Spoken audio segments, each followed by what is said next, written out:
Thank you very much, Mr. President. I'm the son of immigrants. My parents were from Pakistan. My dad used to drive buses. I went to my local comprehensive. I was brought up on the back streets of Bristol. I never thought for a second when I was growing up as a young teenager I'd have the opportunity to speak at the Oxford Union. So it is a real privilege, it's an honour, and I thank you, Mr. President, and the committee for inviting me today. Now, being unfamiliar with the Oxford Union, I was a little bit worried about, I've heard a lot about rituals at Oxford recently. I was a little bit concerned you might get me to do something with a dead pig. So, what I want to make clear is, first of all, I only do halal. But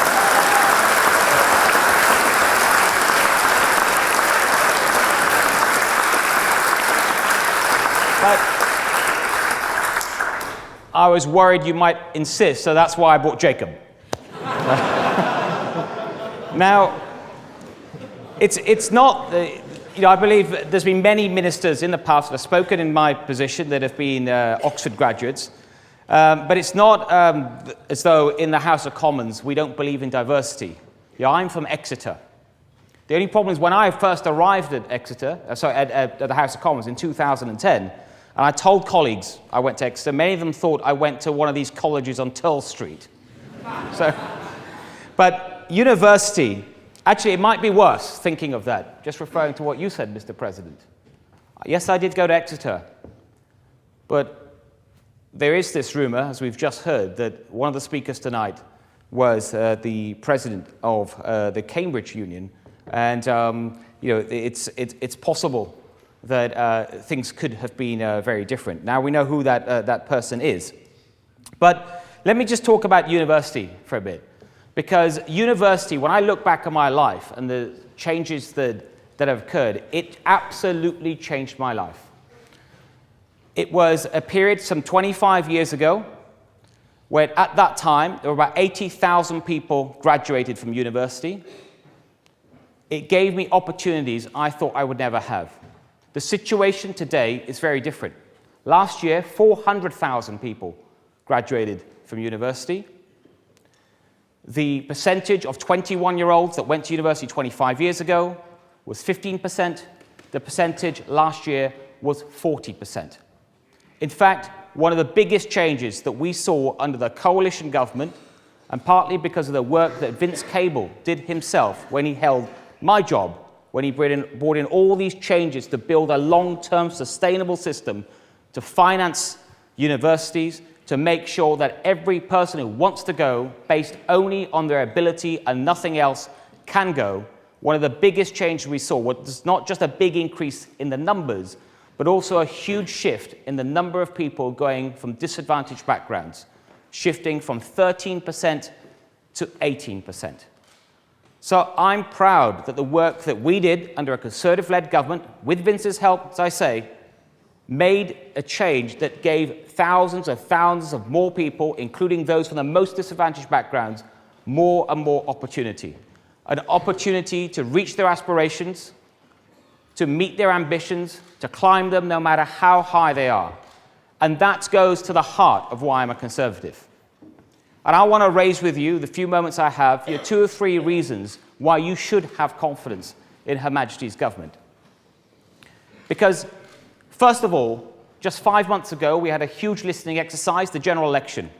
In that general election, the British people, they showed they had confidence in this government. 11.3 million votes, 331 MPs, a majority in the House of Commons.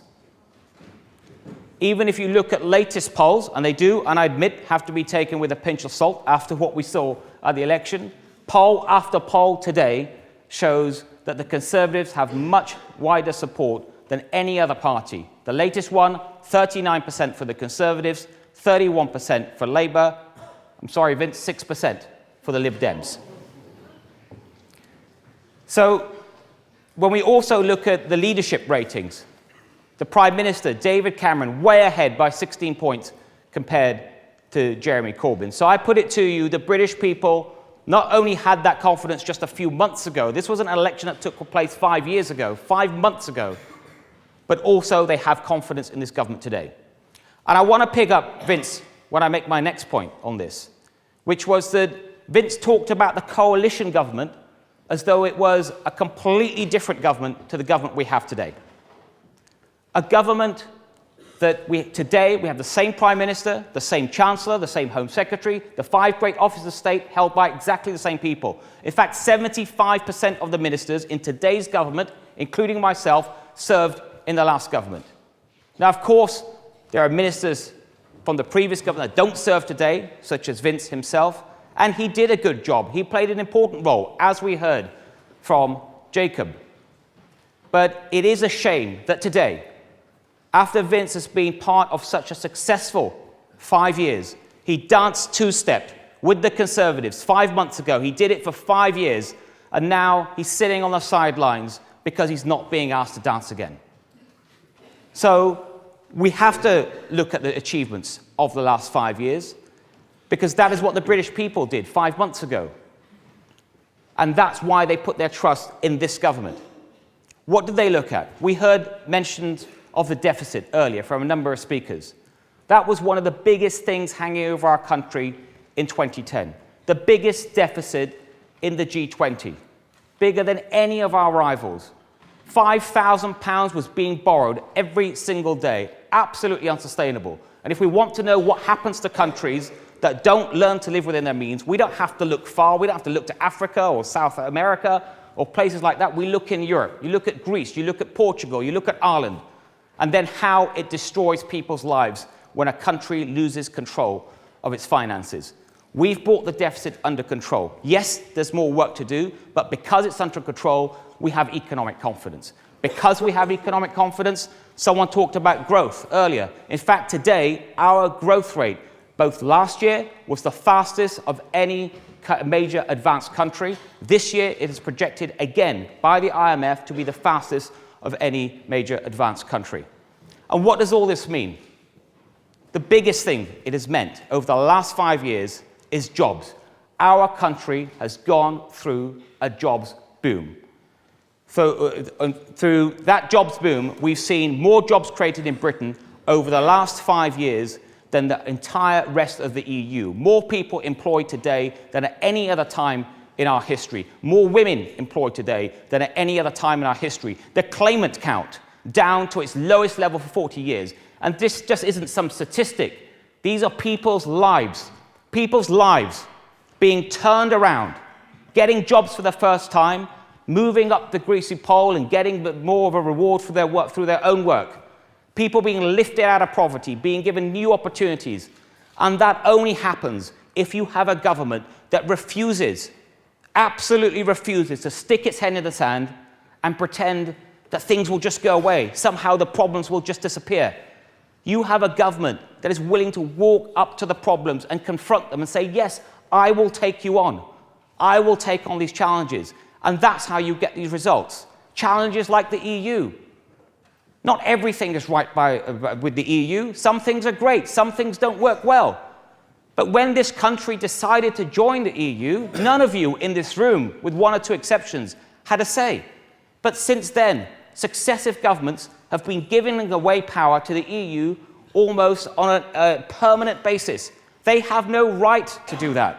They have no right to do that, and if they want to keep doing that, then you should have a say. You are the future. You are the people we're going to count on in the years to come.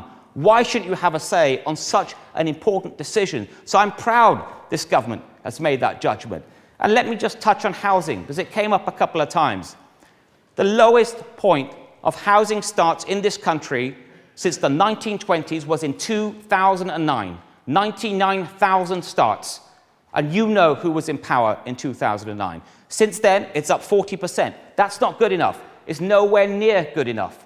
But it's going up. And under the last 5 years, we've seen 400,000 social units being built. Under Labour's 13 years in office, we saw a fall in 13 years in the number of social units. So what I would say to you is this. This is a government, for all the reasons we've heard today, that is on your side. It doesn't matter if you're black or white, you're rich or poor. It doesn't matter which part of the country you come from, you're young or old. We are on your side. And I'll take the point of information if I may, quickly. What about if you're a junior doctor? Are you on our side? Absolutely. And if you look, take the funding of the NHS. We increased funding in the NHS, and we committed to another £10 billion increase, and no other party at the last election committed to that increase. And why can we do that? Because when you look after the economy, you can afford to look after the NHS, you can afford to look after the security of your country, you can pay for schools and roads and housing, but you must look after the economy first. You can't turn your back on it. Look, we live in the greatest country on earth. We have so much to be proud of.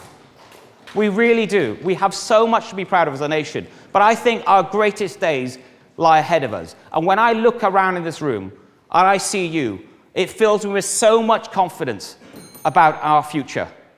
And I hope today you can show that you have confidence in Her Majesty's government because it has confidence in you. Thank you.